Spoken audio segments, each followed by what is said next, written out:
like a lot of people, you've probably heard many stories of clairvoyance, telepathy, second sight, precognition, and so on, even if you haven't actually had an experience yourself. Well, this next subject, however, is something that you can try out, and what's more, you can try it in your own home. It's called EVP, Electronic Voice Phenomena, and the idea is to record the voices of spirits onto a magnetic tape. All you need to do that is a cassette recorder, probably with an external microphone, and headphones for listening back.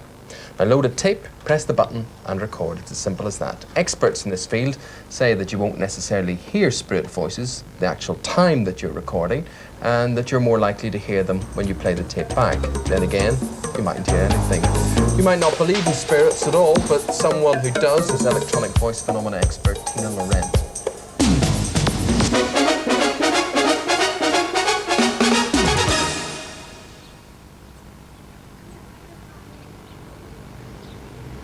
I'm at Stoke Bruern, a picturesque village standing on the Grand Union Canal in Northamptonshire.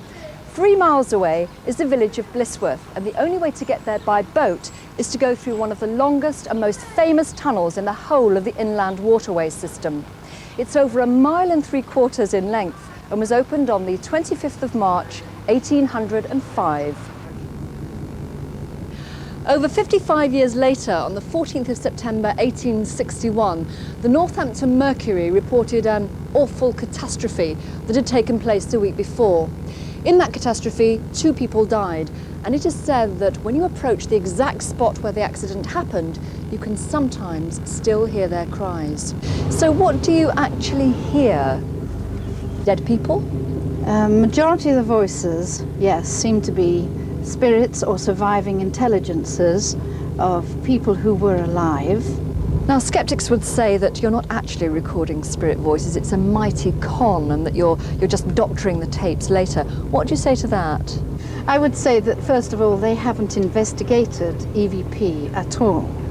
And secondly, there have been many publicly, rigidly controlled experiments. So, categorically, you're not fiddling? I say the onus is on the skeptics now to prove that they are not there. This is Tina Laurent with a group of friends, and we're trying to contact any spirits. Can we restrict this to beings who come with light and love? I don't want to attract anything that isn't going to be particularly friendly. Yes, of course. Hello, this is Tina. Can you tell us your names, anyone or anything that can hear us and may have a message? Well, a very interesting experiment, but what are the results? Tina and Sue are both here now with their recordings. You're confident, Tina, you picked up soundings in that tunnel then? Yes, I'm absolutely positive, Eamonn. And these were not water dropping or wind or whatever. You think you've actually got voices here? Yes, I did, and quite a few people have heard them too. Okay, well, let's hear one of them now. Can you tell us your names?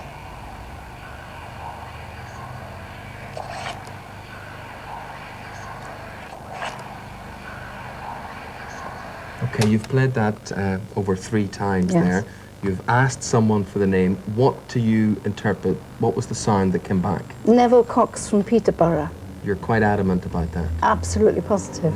Let people at home hear it again. They know Again. what they're supposed to listen for now. Right, listen for Neville Cox from Peterborough. Can you tell us your names?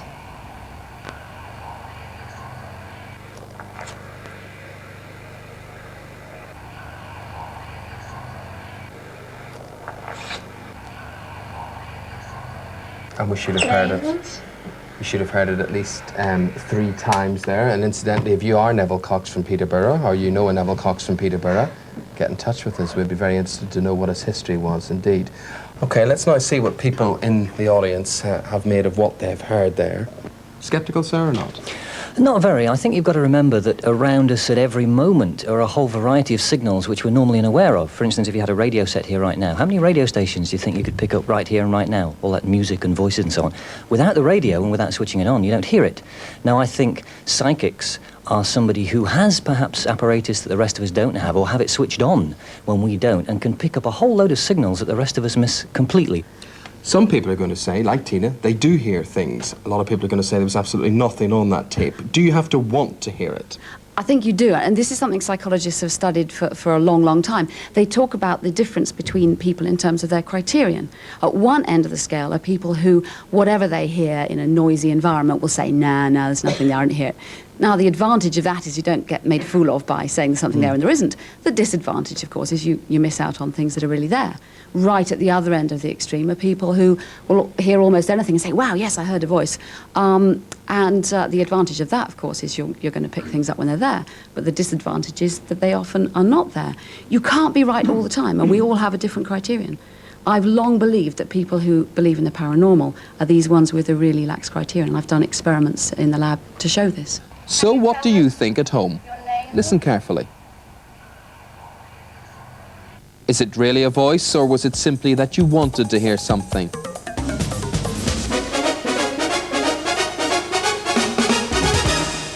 Now, it's often said that a picture speaks 1,000 words. Well, perhaps the same applies in the strange world of EVP, because as well as recording the sounds of spirits, experiments are now being carried out using video recorders.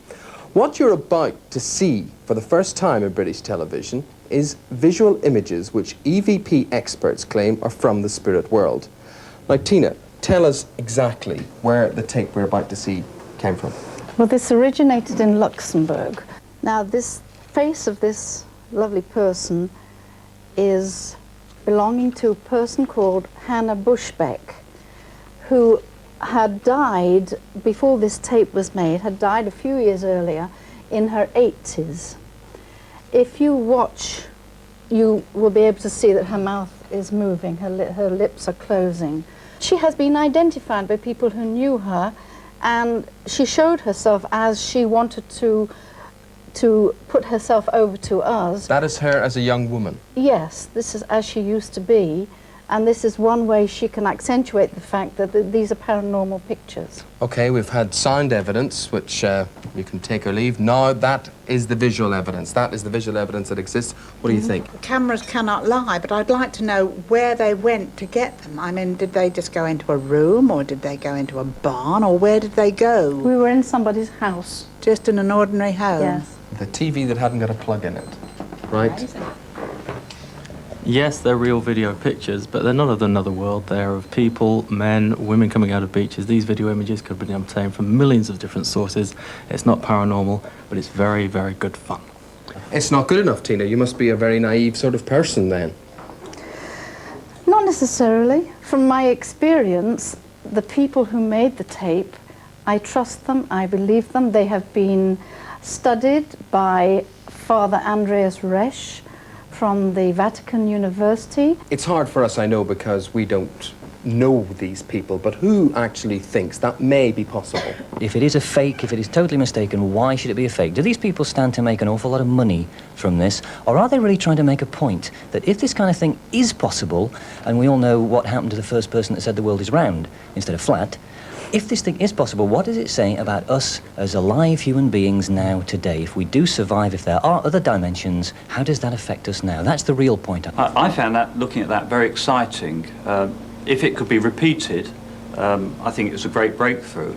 And a friend of mine I happened to know 20 years ago was interested in raw voices, and he was picking them up on a tape recorder 20 years ago in Faraday cages with engineers around at Cambridge University. Mm-hmm. If this could be repeated under those similar conditions, I think it would be a great breakthrough. Sue, you were a bit dismissive of the sound evidence, what it was. That was visual evidence, was it? That was much better evidence of something there. There was definitely images, I can't deny that.